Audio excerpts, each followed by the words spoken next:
I'm Brooke Skeen. I teach 8 English. I'm Cheryl McCollum, and I teach 8 French and 7 French. And I'm Darren Johnson. I teach grade 7 English. And we all teach at St. Joseph's School. Yeah, so last year we had the opportunity to sit down as a staff for our school improvement and sit down in our divisions to decide what it was we thought our divisions were needing the most. So the 3 of us were able to sit down together and we talked about how since the last few abnormal years in education, with all the shutdowns, that there was real lack of work completion. We'd go through lessons, we'd go through all the in-class stuff, but when it came to completing the practice and completing the work, we just, all 3 of us across the board, were seeing a lack of. And so we decided for our SMART goal, we would focus on the learning skill of responsibility, and whether increasing responsibility in the classroom, in turn increasing work completion, would then as well increase academic achievement. And our math grades as a school were also not the greatest at the time, so we focused specifically in math. Basically, it is that if we explicitly taught the learning skill of responsibility, that would result in an increase in academic performance in math. Well, there was a consequence. So we explicitly taught the objective of responsibility, going through each of the criteria step by step, posting them in the classroom so that we could refer to them regularly. We had the survey at the beginning and we had the survey at the end to see how the kids felt about their own levels of responsibility in the classroom. And if we found that there were times when the kids weren't able to get their work completed, that there would be a slip that was sent home.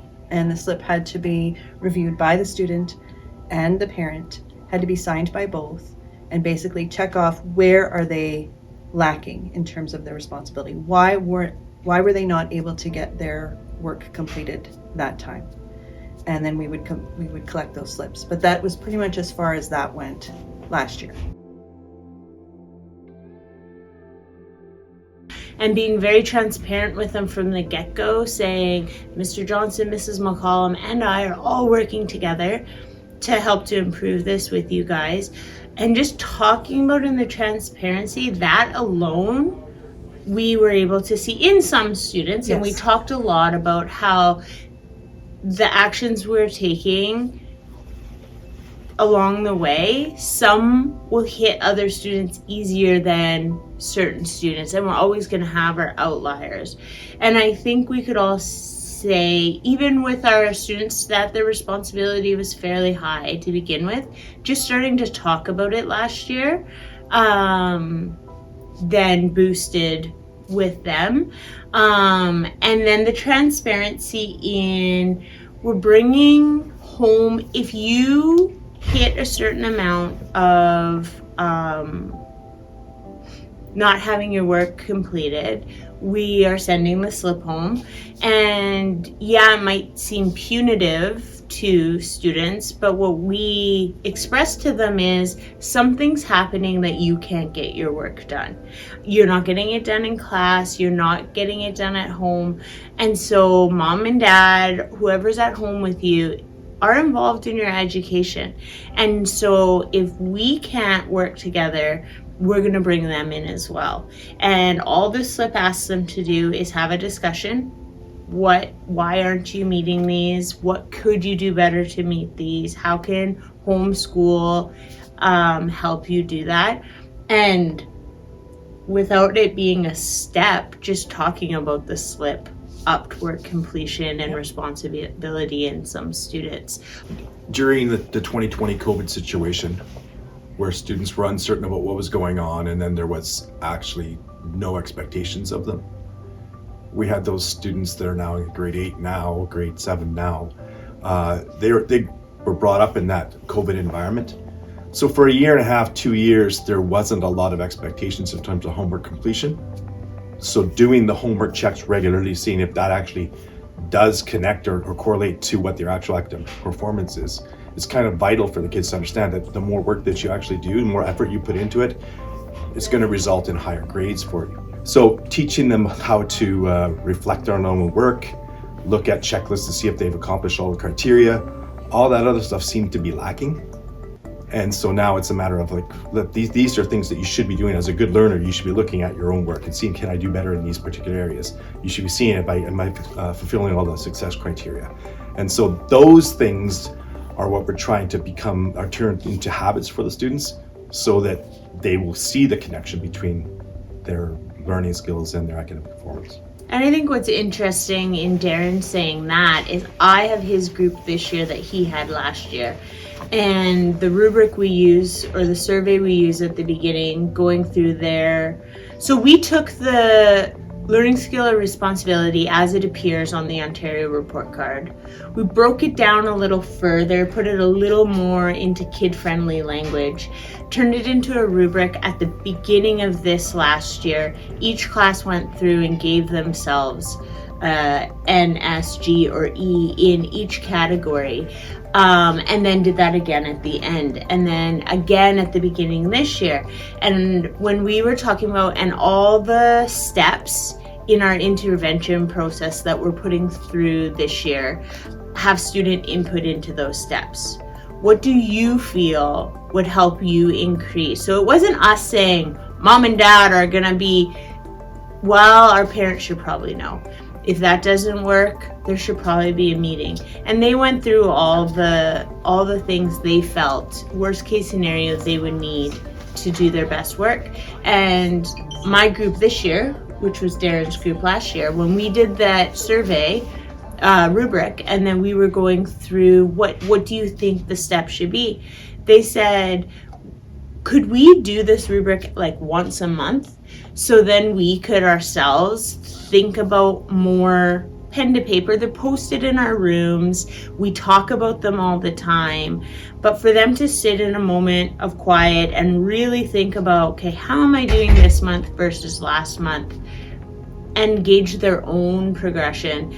I thought that was really interesting that they wanted to do that. Mm-hmm. Of course, we want them to do that, but that they wanted to do that was really nice to see.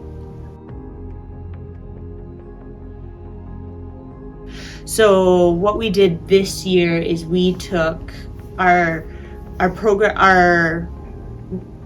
achievement at progress report time, and those students that were needing improvement or progressing with difficulties in mathematics. Each of us took 2 to 3 marker students from that to really focus in on where are they going to be at term 1 reports. We're doing all these steps, the explicit teaching, the responsibility in the work completion with our checks, the involvement from home, wherever we have to go on that list of steps.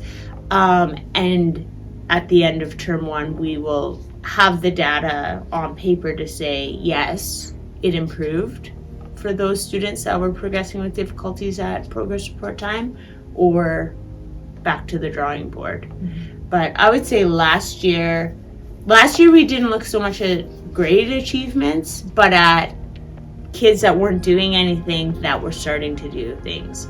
And then because at the end of our goal last year, we were like, we have to continue looking at this to see if the actual grade achievement is there. So.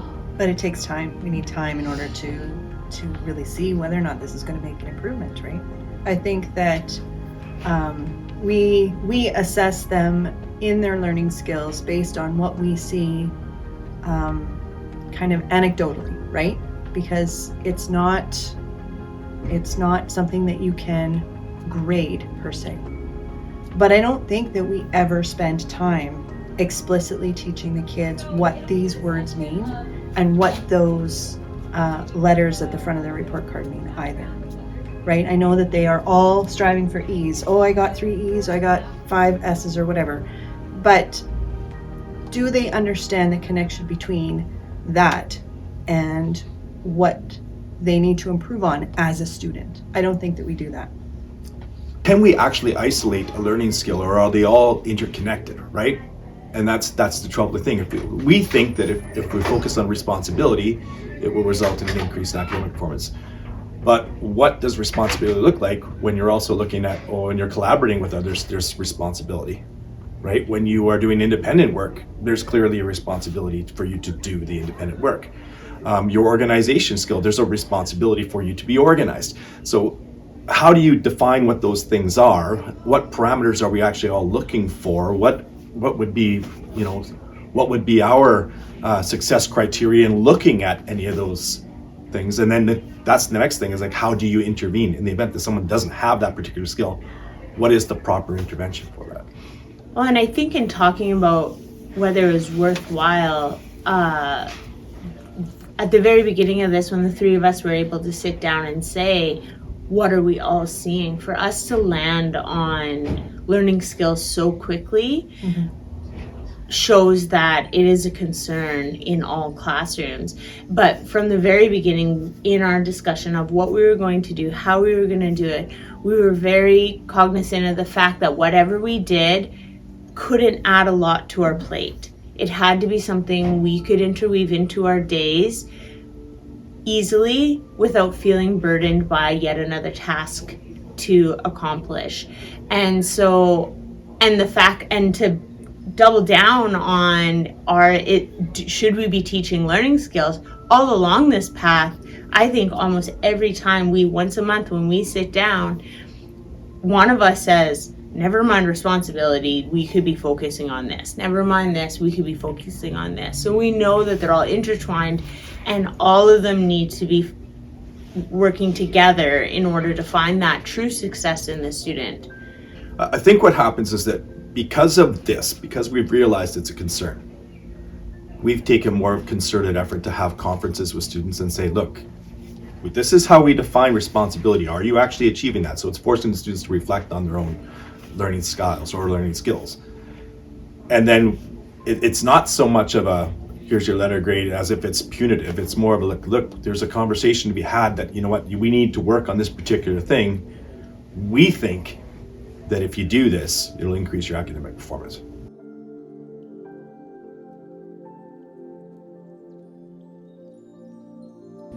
Don't take too much on at once. Yeah. If you have a team that you can work, like us three have worked really well together. So if you have a division team that you can work with, so that across the division, it seems, I think when I say to my students, Mr. Johnson, Miss McCollum, and they're like, oh, all the grade 7-8s are doing this.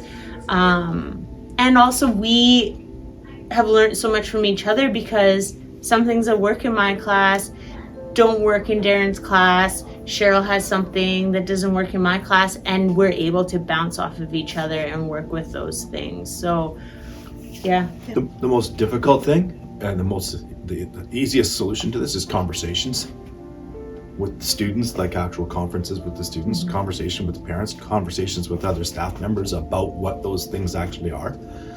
And that's a huge challenge, to find the time to actually have conversations. I think if we could all agree on what those learning skills are and what the proper way of assessing what learning skills are, and some intervention strategies that were all kind of common, those would all be great things, but they all require the opportunity to speak to one another.